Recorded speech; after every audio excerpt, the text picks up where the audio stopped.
안녕하세요. 결혼까지 생각했던 남자친구와는 회사 동료로 처음 만났어요. 가끔씩은 이 사람이 세상 물정을 잘 모르는 건가 싶을 때가 있긴 했지만, 그렇다고 해서 그게 연애하는 동안 문제가 되었던 적은 따로 없었습니다.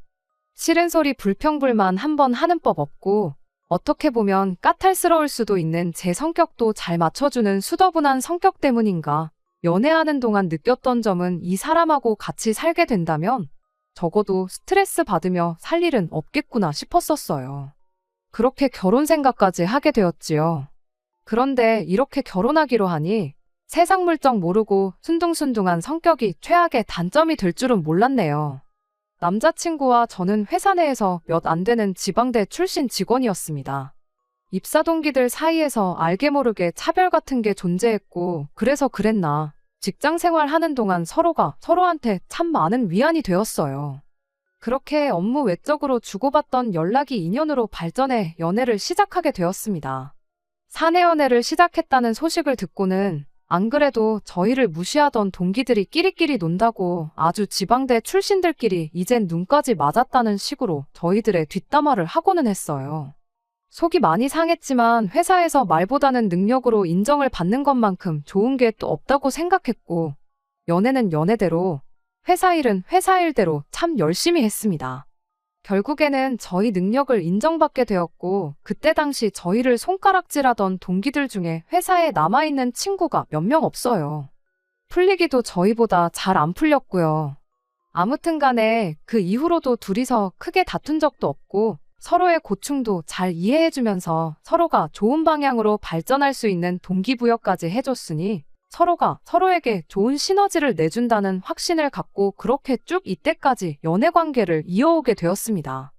언젠가부터는 회사 사람들이 저희 보고 결혼은 언제 할 거냐는 식으로 물어오는 지경까지 이르렀네요. 그 때문인가 저희 둘 사이에서 결혼 이야기가 자연스럽게 나오게 되었던 것 같아요. 말씀드렸다시피 저나 남자친구가 본가는 지방에 있어요. 회사는 서울이다 보니 둘 다 집에서 나와 자취를 하고 있고요. 처음 직장 생활 시작했을 때는 서로 사는 곳이 회사를 기준으로 정반대 방향이었었습니다. 그렇다 보니 연애하면서 집이 조금 가까우면 좋겠다는 생각을 했던 적이 몇 번이나 있었는데, 시간이 지나 두 사람 다 살고 있던 자취방 계약을 갱신할 때가 다가와서는 살던 집을 연장하기보다는 서로 가까운 곳에 방을 구하는 게 좋겠다는 생각을 했지요. 오며 가며 거의 2시간이 걸렸던 시기에도 잘만 만났는데 그 거리가 1시간으로 줄어들었는데도 불구하고 집이 더 가까우면 좋겠다는 생각이 들었고, 그렇게 1년 만에 서로 거의 같은 동네라고 봐도 무방할 만큼 가까운 거리로 이사를 하게 되었습니다. 서로 집에서 집까지 거리가 걸어서 15분 거리도 안 되었어요. 회사에서도 매일같이 보는 데다가 점심까지 같이 먹는데 사는 곳 방향이 같아져 퇴근길에도 같이 있게 되니 문득 그런 생각이 들더라고요. 벌써 우리가 만난 지도 몇 년인데 이럴 거면 그냥 결혼하는 게 맞는 거 아닌가 하는 생각이요. 어차피 매일같이 보는데 보증금 뺀 돈에 여지껏 모아놓은 돈 포함해 대출 좀 받아다가 적당한 위치에 전세든 자가든 신혼집 마련하고 살면 못할 게 어디 있겠나 싶었죠. 이 생각을 남자친구한테 말해주면서 자연스럽게 결혼 이야기가 오가기 시작했어요. 프로포즈를 받는 게 생략되긴 했지만 남들 하듯이 호텔 하나 빌려다가 명품백 선물하는 그런 청혼, 저한테는 딱히 안 해도 그만이었어서 그런지 그렇게 아쉽지는 않았습니다. 아무튼 연애를 길게 하긴 했지만 결혼은 또 다른 이야기잖아요. 연애하면서는 서로 구태여 말을 하지 않았던 서로의 상황을 그제서야 처음 오픈하게 되었습니다. 서로의 연봉이야 그건 이미 같은 회사 다니고 있다 보니 굳이 궁금할 것도 없었어요. 같은 해에 입사했고 자취하던 집도 저랑 똑같이 월세였는데 남자친구가 모아놓은 돈이 저에 비해서 너무 적었습니다. 데이트할 때도 데이트 비용은 칼같이 절반씩 냈어요. 이따금씩 남자친구가 선물 같은 거 해주는 거 보면 저보다는 손이 조금 크구나 싶긴 했는데, 그렇다고 해서 모아놓은 돈이 몇 천만 원이나 차이 날 만큼 큰 선물을 받았던 건 절대 아니거든요. 그렇다고 해서 또 남자친구가 돈을 어디 흥청망청 쓰는 사람도 아니었어요. 소비하는 거 보면 꽤나 알뜰살뜰하고 사소한 거 하나 살 때도 꼭 인터넷에 가격 비교 먼저 해보는 사람이었거든요. 집도 가까이 살기로 한 거 욕심내서 아예 같은 빌딩에 구해도 되는 거였는데 15분 거리나 되는 동네에다 구했던 데에도 이유가 있어요. 다른 게 아니라 잠만 자면 되는데 월세로 나가는 돈 아깝다고 해서 굳이 역에서도 한참 들어가야 하는 동네에 방을 구했던 겁니다. 그만큼 꼼꼼히 따지고 아낄 수 있는 부분은 확실하게 아끼는 사람이기까지 했는데, 그런데 막상 까보니 매일같이 집에 가서 혼자 소고기를 구워 먹었다고 해도 설명이 되지 않을 만큼 터무니없이 적은 돈이었습니다. 집이 가까워지고부터는 항상 저를 집 앞까지 바래다 주었던 사람이다 보니 퇴근길에 어디 허튼 데 가서 돈 쓰고 그럴 리도 없었죠. 취미생활 또한 집에서 컴퓨터로 게임하는 정도밖에 없는데 이래저래 사나르는 건 있지만 그 또한 한 달에 많이 써봐야 10만 원 내외였습니다. 어느덧 저희가 회사에 몸담은 지도 5년이 넘어가는데 모아놓은 돈이 1년치 연봉보다 적은 걸 보고 적잖이 놀랐죠. 처음에는 제 성격을 알고도 제 반응 보려고 일부러 짓궂은 장난을 치는 건가 하는 생각이 들 만큼 터무니없는 금액이었거든요. 그런데 남자친구 반응이 오히려 더 기가 막혔습니다. 저는 있는 대로 당황스럽고 날카로운 상황이었는데 남자친구는 해명은커녕 뭐 문제라도 있냐며 제 눈치만 살피더군요. 수수께끼 내는 것도 아니고 길게 나눌 이야기도 아니겠거니 싶어서 그냥 단도직입적으로 이유는 알려달라고 했어요. 적어도 연애 초반에 서로 먼 거리에 살 적에는 퇴근하면 뭐 하는지 몰랐으니 그렇다 쳐도 3년 전부터 서로 집이 가까워지면서 거의 매일을 같이 함께 시간을 보내지 않았냐고. 그런데 나 몰래 뒤에서 뭘 하고 다녔길래 이렇게 모아놓은 돈이 하나도 없을 수가 있냐 물었더니 남자친구는 제 질문에 아무 대답도 못하고 그냥 쩔쩔매고 있었습니다. 긴 시간을 함께해온 만큼 남자친구의 저런 반응을 보니 무언가 말하기 껄끄러운 사연이 있구나 싶은 안 좋은 예감이 들기 시작했어요. 보통 안 좋은 예감은 틀리는 법이 없잖아요? 그냥은 넘어갈 수 없는 일이다 보니 남자친구를 닥달해 무슨 일인가 자초지종을 계속해서 물어봤습니다. 계속된 저희 질문 공세에 결국 남자친구가 모든 걸 다 말해줬어요. 그간 남자친구가 취직한 이래로 부모님과 떨어져 지내면서 자기 월급으로 부모님 아파트 대출금을 일부 갚아주고 있었다더라고요. 그것도 모자라 생활비까지 어느 정도 되고 있었대요. 이미 거기서 월급의 절반 이상을 까고 시작했으니 혼자 지내는 생활비에 저랑 데이트하는 비용까지 이것저것 다 계산해보면 쥐뿔도 남는 게 없었던 거고요. 오히려 용케 그만큼이나마 모아놓은 게 대단하다 싶을 정도였어요.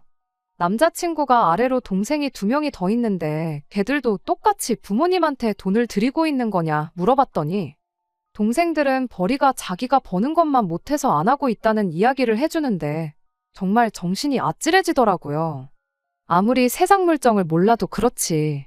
자기 월급의 절반을 까고 시작하는데 동생들 버는 돈하고 비슷하니까 아무 문제 없지 않냐고 하는데 이 사람이 이렇게 답답한 사람인가 싶었습니다.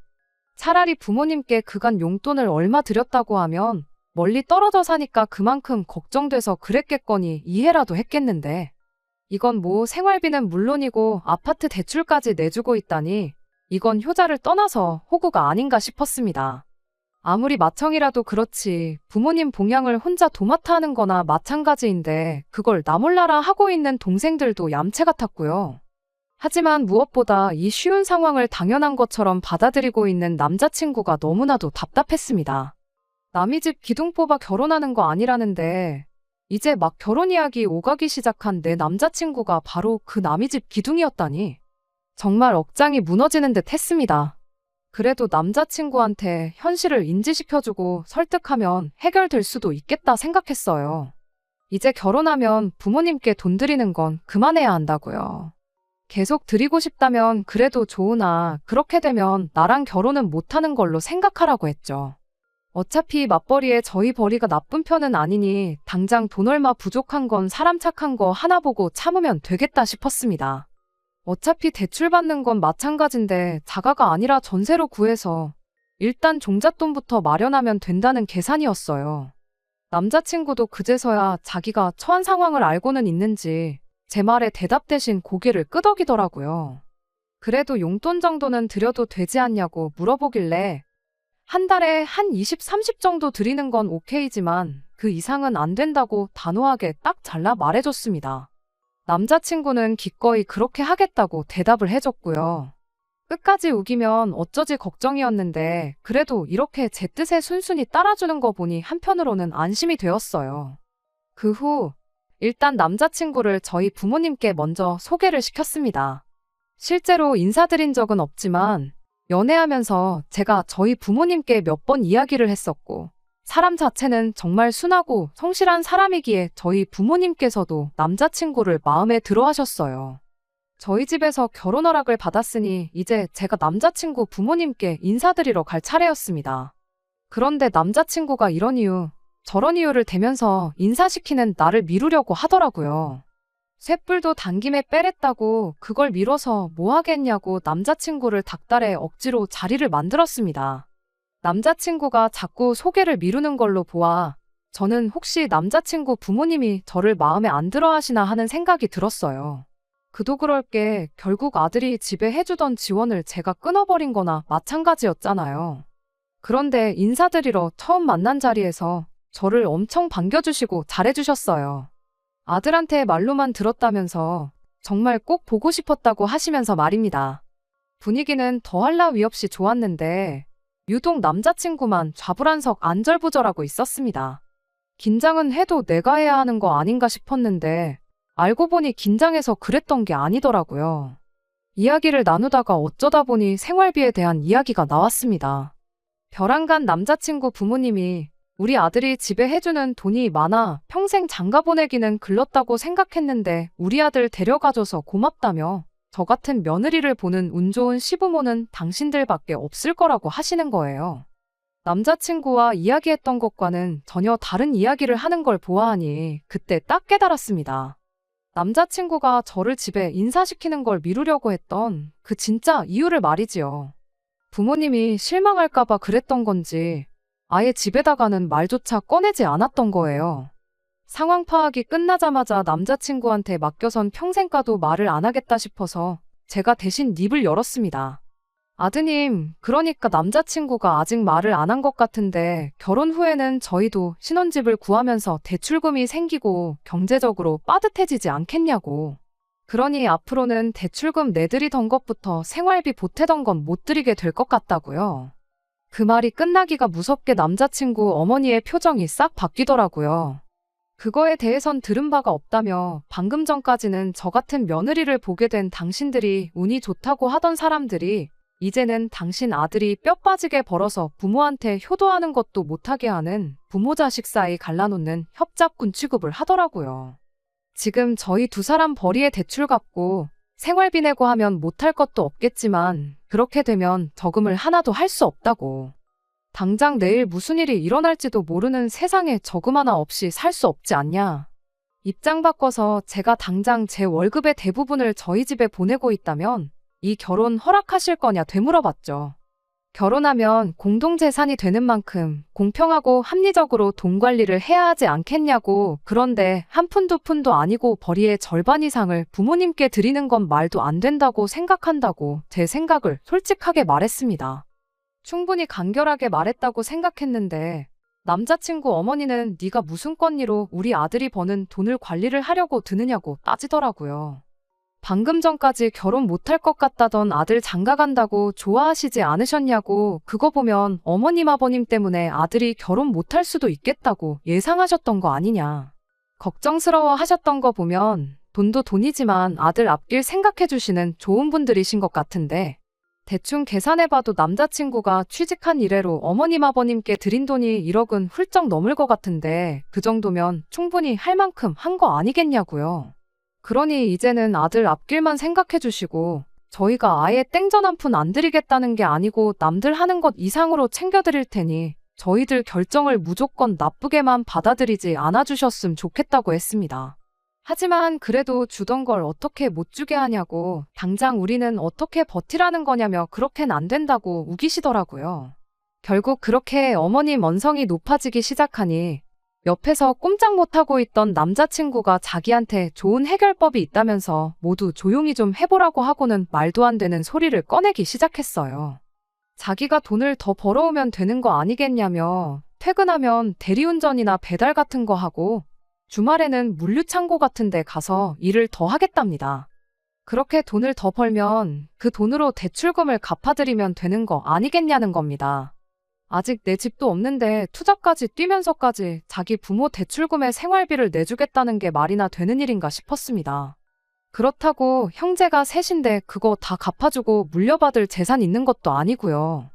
그건 또 무슨 소리냐고 한마디 걸고 넘어졌더니 남자친구 어머니가 당신 아들이 알아서 더 벌어가지고 준다는데 그것도 못하게 하느냐고 저보고 마누라 될 사람이 그 정도 이해심도 없어서 어디다 쓰겠냐고 얼굴에 철판 깔고 나오더군요. 더 길게 생각할 필요도 없겠더라고요. 어리숙한 건 알고 있었지만 부모님 눈치 본다고 해야 할 말도 못하는 남자친구는 더 이상 제 눈에 좋은 신랑감으로 보이지 않았습니다. 생활비 내주고 대출까지 갚아주는 집안의 기둥인 효자 아들 데려다가 여지껏 해주던 지원 다 끊고 가정을 꾸린다고 한들 부모님한테 미움을 받으면 받았지 진심으로 축하받을 것 같지도 않았어요. 남자친구도 자기 인생, 자기 건강 갈아 넣으면서까지 돈을 더 벌어다가 부모한테 갖다 바치겠다는데 그렇게 하라고 한들 제 마음은 편하겠나요? 제가 뭐가 아쉬워서 남자친구를 오래 알고 지낸 거지 따지고 보면 그날 처음 본 평생을 본 적도 없는 사람들한테 시작부터 끝까지 미움을 받아야 하는지도 모르겠더라고요. 그리고 퇴근 후에 투잡 뛰고 주말에는 아르바이트해서 돈을 더 벌 거면 저랑 결혼은 왜 하나요? 그냥 강아지나 한 마리 키우고 말지. 강아지는 제 말이라도 잘 듣잖아요. 일주일에 7일을 밤낮 없이 일하는 남편이면 솔직히 없는 거나 마찬가지기도 하고요. 그래서 그냥 자리에서 일어났습니다. 남의 집 기둥 뽑아오는 거 아니라는 말이 괜히 있는 말이 아닌 것 같다고 결혼 이야기 뒤집어버리는 것도 뒤집어버린 거지만 남자친구한테도 이만 헤어지자고 말했어요. 평생 그렇게 가족들 지갑 노릇이나 하라고요. 그렇게 사는 게 좋다는데 내가 스트레스 받아가면서까지 못하게 말릴 필요가 없다고 말하고 자리에서 일어났습니다. 같은 회사를 다니다 보니 보기 싫어도 마주쳐야 해서 불편했는데 남자친구의 마지막 책임감인지 저에 대한 죄책감 때문인지는 몰라도 저한테 이직할 테니 회사에서 마주칠 걱정은 안 해도 된다는 말을 하더라고요. 참 세상 물정을 몰라도 이렇게 모르는 사람이었구나 싶었죠. 나는 괜찮으니 회사까지 그만두고 그럴 필요 없다고 말했는데도 끝까지 저를 위한 마지막 책임이라니 어쩌니 하면서 결국 회사를 그만두더라고요. 앞만 말해봐야 듣지도 않는데 괜히 그만두지 말라고 하는 걸 보고 제가 미련이라도 남았다 생각하면 어쩔까 싶어서 그냥 알아서 하라고 했습니다. 어차피 헤어진 마당에 그런 것까지 챙겨줄 필요 없다 싶었거든요. 그런데 뭐 이직할 직장이라도 구해놓고 저러는 줄 알았는데 무슨 문제가 생긴 건지 바로 직장을 못 구했나 봐요. 헤어지고 4개월쯤 지나서 제가 사는 자취방 앞에 술에 잔뜩 취해서 찾아왔더라고요. 평소에 술은 입에도 안 대던 사람인데 뭔가 싶어서 이야기를 들어봤는데 직장을 못 구해서 수입이 없는 상황인데 부모님들은 멀쩡히 다니던 회사 그만둔 남자친구 잘못이라면서 그나마도 얼마 안 되는 저금이라고 모아놓은 돈을 내놓으라고 했다는 겁니다.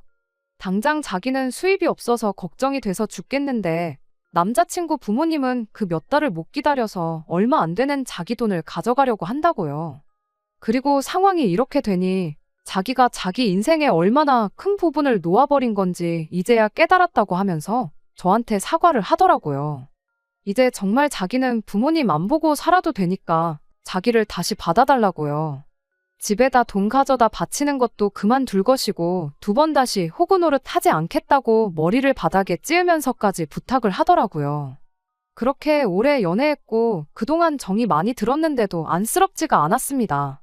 결혼 이야기 오갈 때던 회사 그만둘 필요까지 없다고 제가 이야기했을 때 진작에 들었으면 이럴 일도 없었을 텐데요.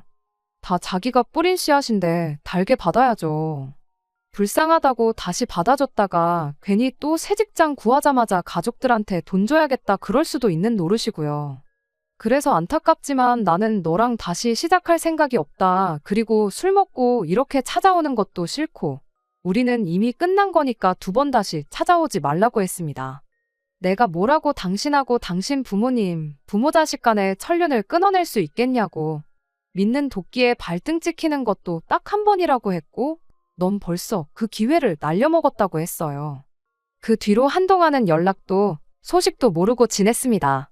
회사에서 남자친구와 친하게 지내던 직원이 남자친구 소식을 들었다며 저한테 말해줬어요. 고향에 돌아가서 그쪽에서 일자리 찾으러 다니면서 아르바이트 하고 있다고 하더라고요. 워낙에 경력이 좋아서 오히려 그쪽에서 새 직장 구하는 게 힘든가 보다 싶더래요.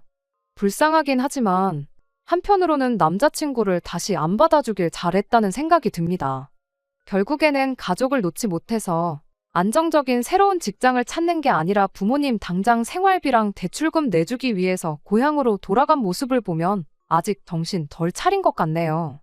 그동안 만나온 정에 휩쓸려 받아줬더라면 결국엔 또 어떤 방식으로든 자기 가족들 먹여 살리겠다고 투잡을 뛰겠다느니 내 돈을 빌려서 쓰겠다느니 분명 무슨 일이 있어도 있었을 겁니다. 비록 이렇게 완전히 끝나버리게 되었지만 아무쪼록 언젠간 정신 차리고 이용만 당하고 있다는 걸 깨달았으면 좋겠네요.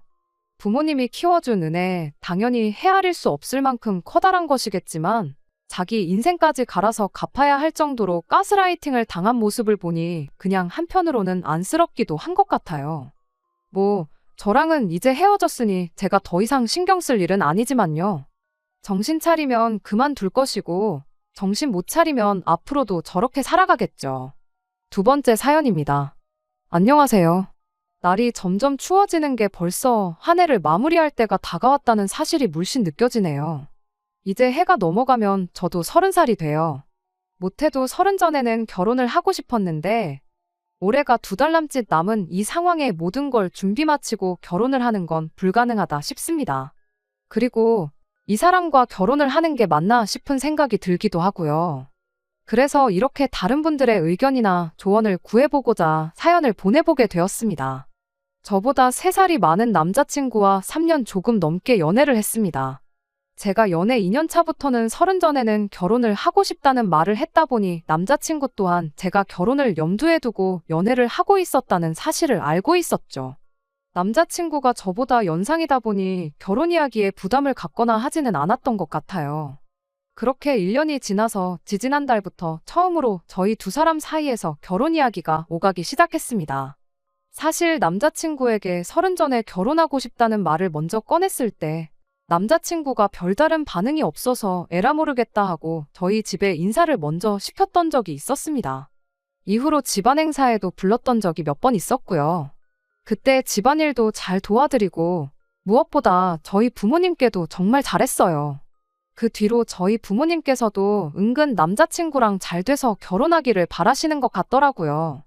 아무튼 그렇게 남자친구도 저에게 결혼 이야기를 꺼내게 되었고 이제 천천히 준비해서 못해도 내년 봄에는 식을 올리면 되겠구나 그렇게 생각하고 있었는데 말씀드렸다시피 여기서 다른 분들의 의견을 한번 들어보고 싶어 이렇게 사연을 보내게 되었습니다.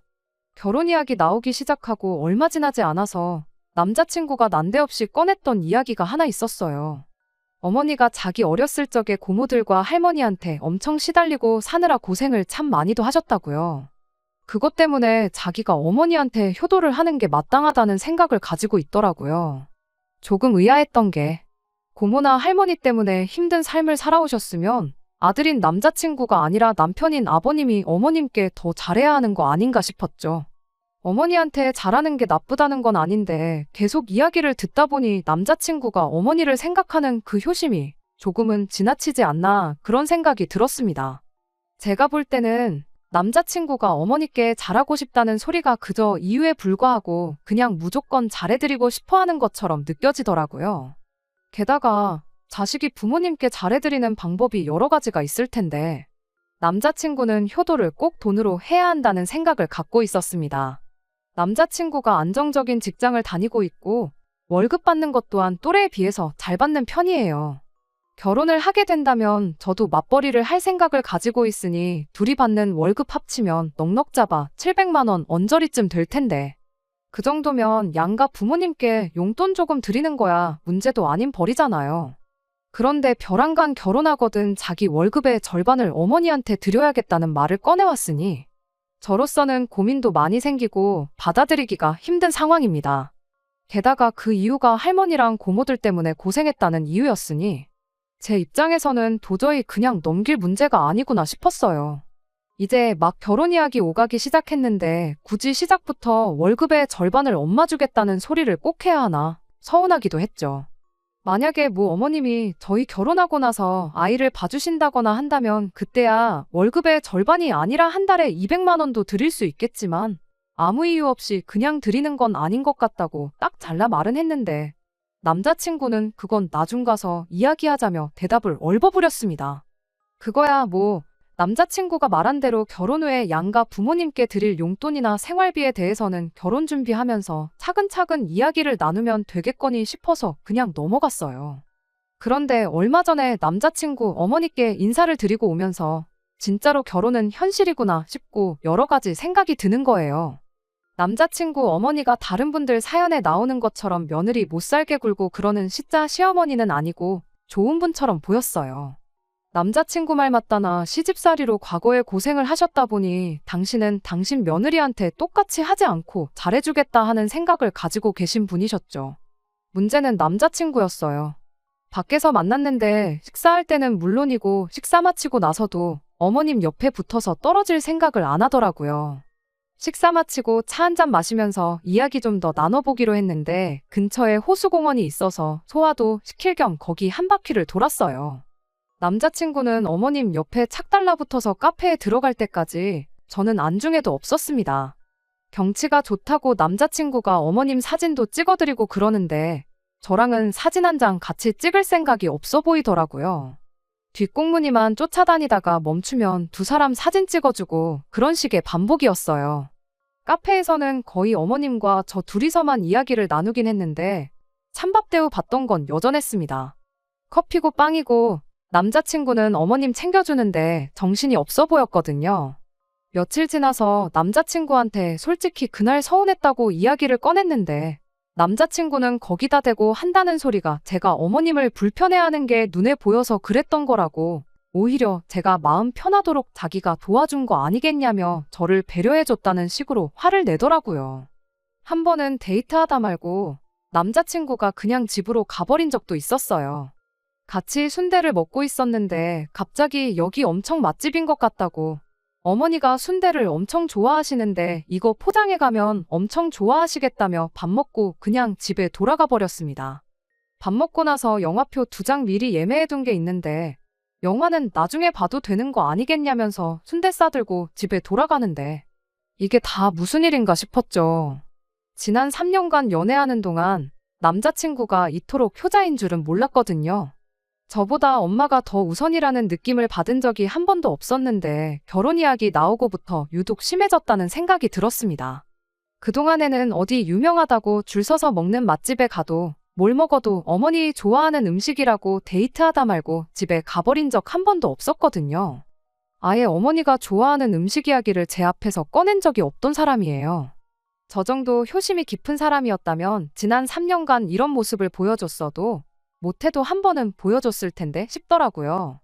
그러다 지난주에 지나가는 소리로 남자친구한테 장난삼아 한마디 했던 말이 있어요. 같이 핸드폰으로 유튜브 보다가 짧게 편집해놓은 TV 프로그램을 보던 중 고부간의 갈등에 관한 영상을 하나 봤거든요. 그거 다 보고 나서 남자친구한테 어머니랑 나랑 둘 사이에 나중에 문제가 생기면 오빠는 누구 편을 들어줄 거냐고 장난삼아 물어봤는데 남자친구는 정말 단 1초의 고민도 하지 않고 당연히 엄마 편을 드는 게 맞지 않냐는 대답을 하더군요. 어머니가 앞으로 살아봐야 얼마나 더 사시겠냐고 돌아가시기 전까지는 아들은 무조건 엄마 편을 들어줘야 한다고 하는데 참 그 말이 자기가 했던 말이랑 정반대의 소리인 건 모르나 싶었습니다. 왜? 어머님이 할머니랑 고모들 때문에 고생하셨다잖아요. 거기서 아버님이 어머님 편 제대로 한번 들어줬다면 그나마 고생은 덜 하셨을 거 아니겠나요?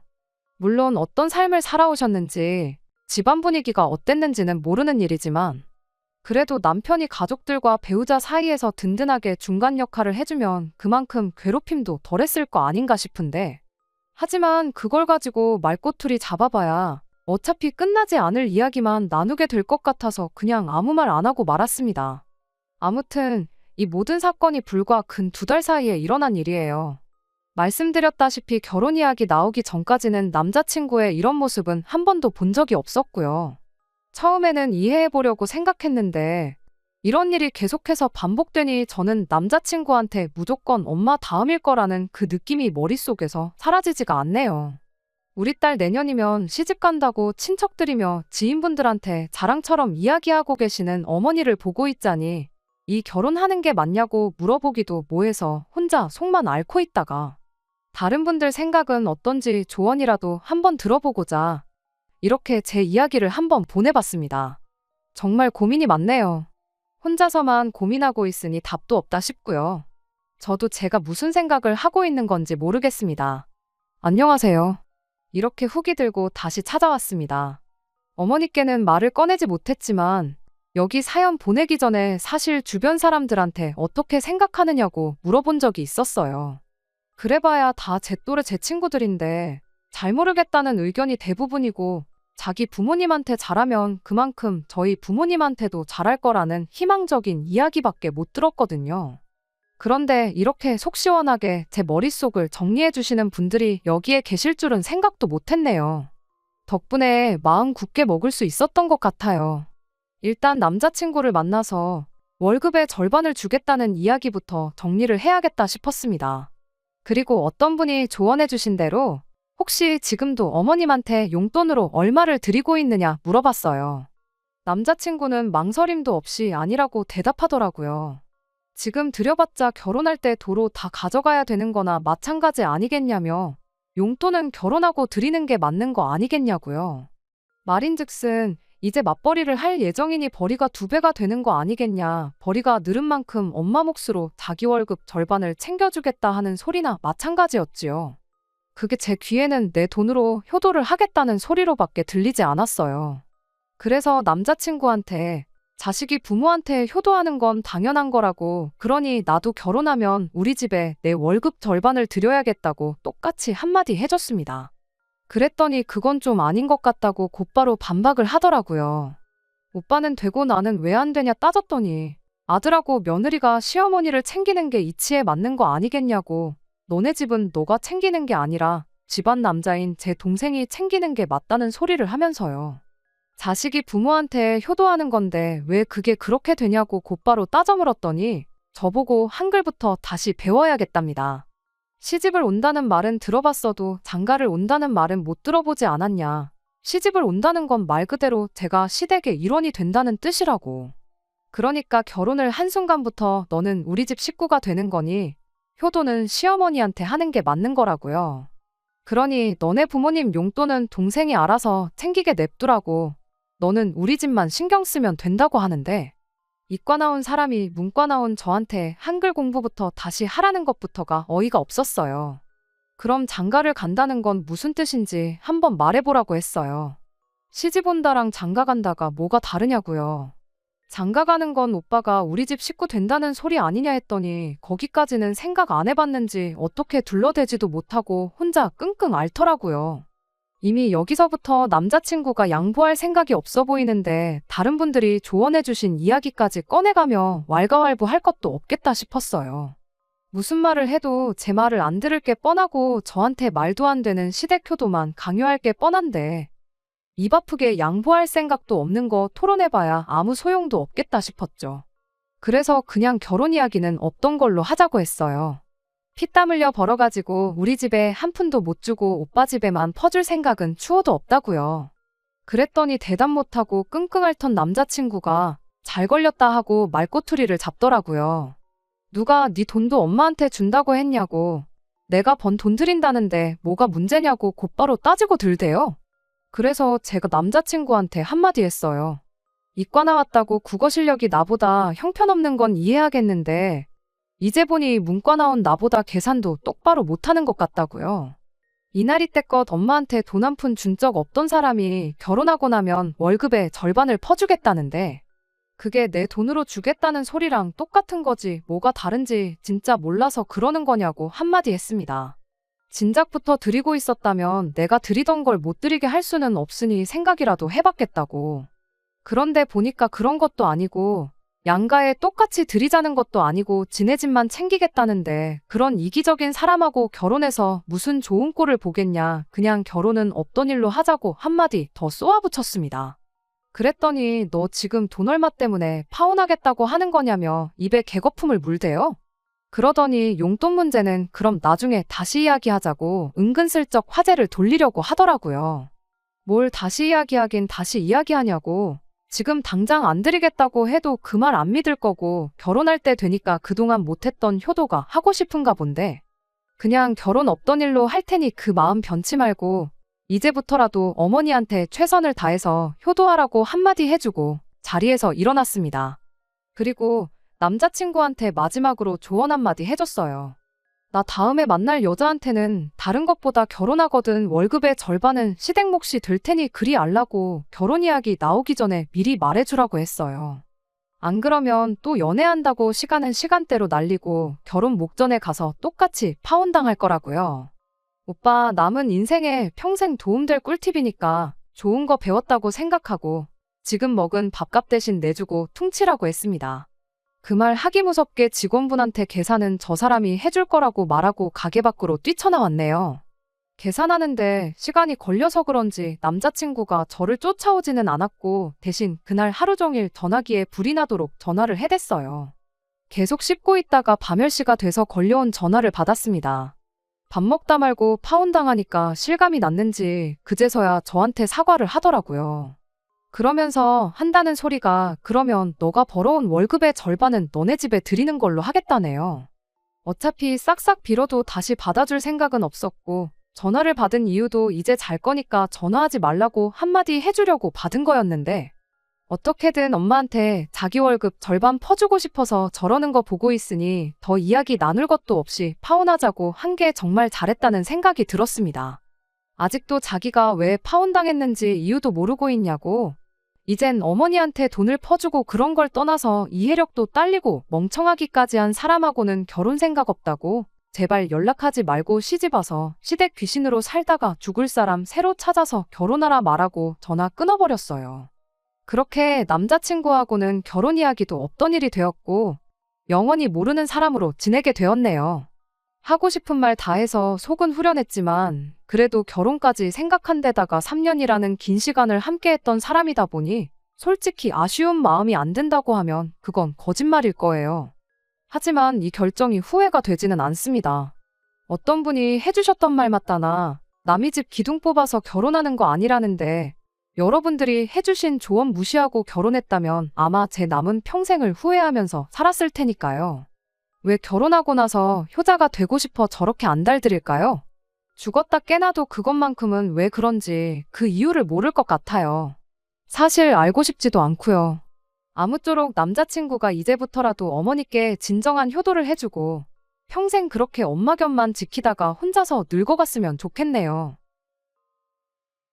끝까지 들어주셔서 감사합니다. 오늘의 사연은 여기까지입니다. 구독과 좋아요, 알람 설정 부탁드리고 더 좋은 사연으로 다시 찾아뵙겠습니다. 감사합니다.